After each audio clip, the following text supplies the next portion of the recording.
Hello दोस्तों, केना छी अहाँ सब? अहाँ सबके स्वागत करै छी एक और नया ब्लॉग में। तो चलू आइ के ब्लॉग में अहाँ सब देखाबऽ जा रहल छी गेटवे ऑफ इंडिया। अहाँ सब ब्लॉग में अंत तक बनल रहू, बहुत मजा आयत आइ के ब्लॉग में। तो देखियो गेटवे ऑफ इंडिया देखो लेल कते भीड़ छै, सब उएह देखो ले आयल छै। Gateway of India, Taj hotel, इएह सब देखो ले आयल छै सब। एते भयंकर भीड़ छै की बताओ।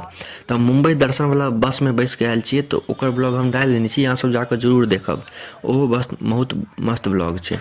देखियो गेटवे ऑफ इंडिया पहुँच गेल छै। अब एतऽ सिक्योरिटी चेकिंग होइ छै, ओ पास कऽ लेलियै। देखियो गेटवे ऑफ इंडिया दूरे से कते भयंकर झलक लगे छै।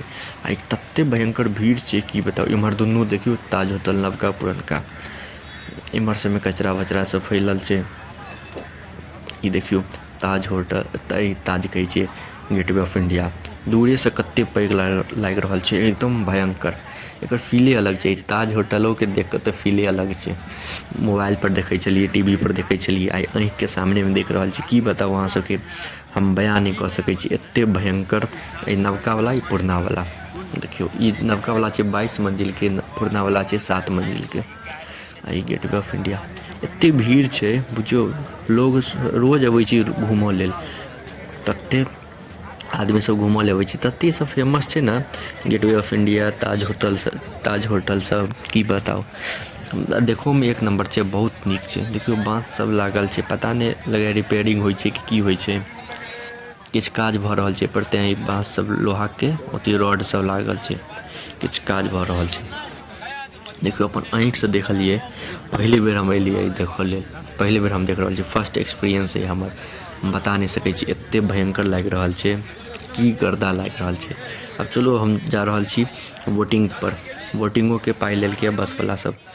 तो अहाँके बताबै छी 500 रुपया बस के टिकट लेलकै या घुमाबऽ के, और 690 रुपया लेलकै या अथी के, जे हर जगह घुमेते, वोटिंग करेते, अथी सब करेते, ओकर सबके पाइ अलग लेलकै या। तो चलो अहाँ सबके आब देखाबै छी बस के अथी, ई बोर्डिंग के पास। देखियो बोर्डिंग के पास छै, ई देलकै 200 रुपया टिकट छै, लेकिन हमरा नहीं कटाबऽ पड़लै। बसे में पाइ लऽ लेने रहे।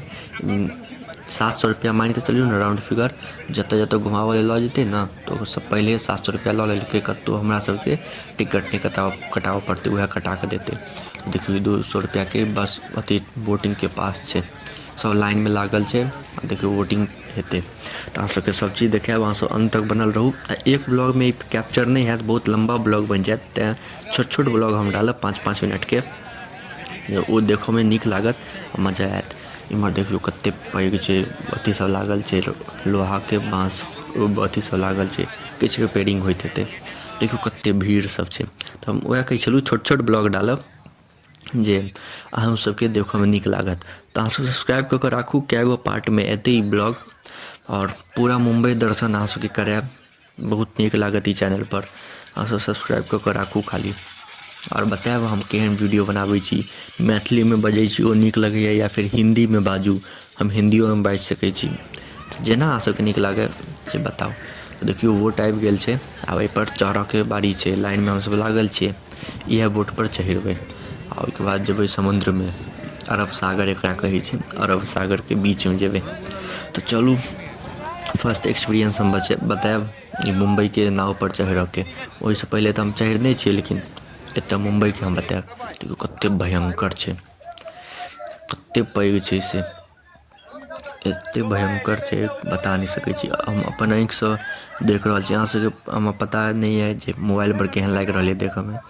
जा रहल छै तो अपन सबके लगे दोसर हेतै, इमे पूरा फुल भऽ गेलै तें एहिमे नहीं लेलकै। चलू अब दोसर लेतै। इम्हर झगड़ो सब भऽ जाइ छै तुरत्ते में, देखियो।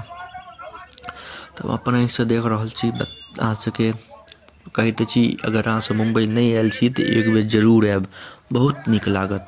दोबारा फिर एतऽ से जाके मोन नहीं करत। एक बेर जरूर लाइफ में जरूर आयब। ई सब घूमनाइ बहुत जरूरी रहै छै, देखनाइ बहुत जरूरी रहै छै।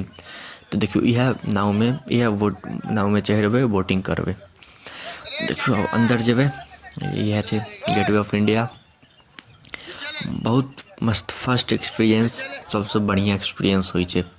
पहिल बेर के नज़ारा हमेशा याद रहै छै। तो ई सब अहाँ सब याद राखब। जे सब नहीं आयल छी जरूर आयब।